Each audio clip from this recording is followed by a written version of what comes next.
जानकी जनक भवन में जनक भवन में रघुनंदन जी के संग में जनक भवन में रामू जी के संग में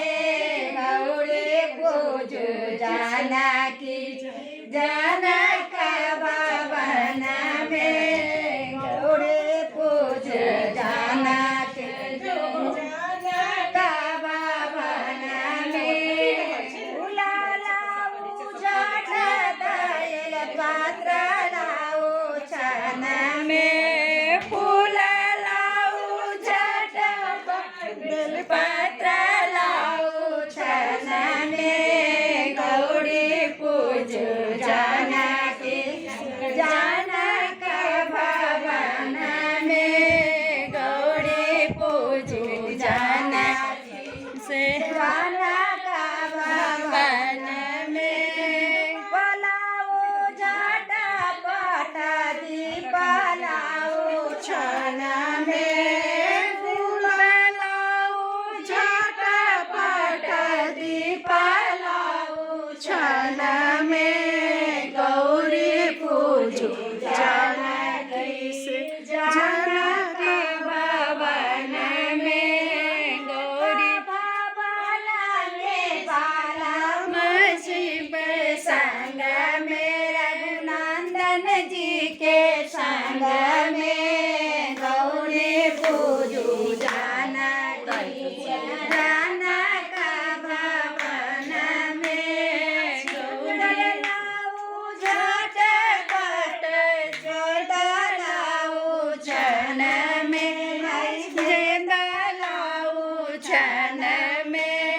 गौरी पूजू जानकी जनक भवन में आसन लाऊ अपन सिंहासन लाऊ छन में आसन लाऊ सिंहासन लाऊ छन में गौरी पूज जानकी जनक भवन में गौरी पूजन में भेला बेरा सिया गेली किसिया गौरी पूजन में भेला किसिया के सखिया बेसिया के मनावे के सखिया बेसिया के मनावे के सखी फूल लेने खाए सखी फूल लेने खाए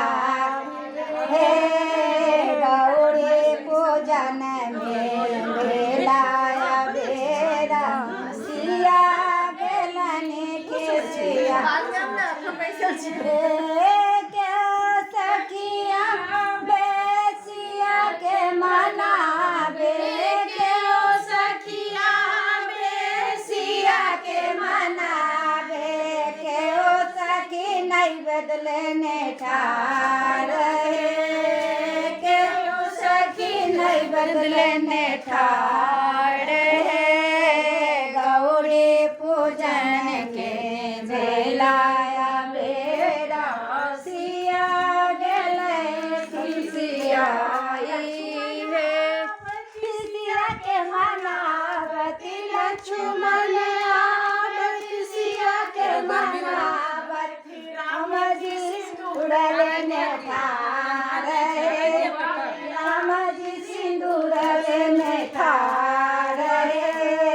गौरी पूजन के बेरा सिया गेलै किसिया इनका सबके बचल 4 गो भऽ गेलै वो कहियो लास्ट हमर सबके बचल छै बुझल वहाँ सब बचे नहीं थी बहुत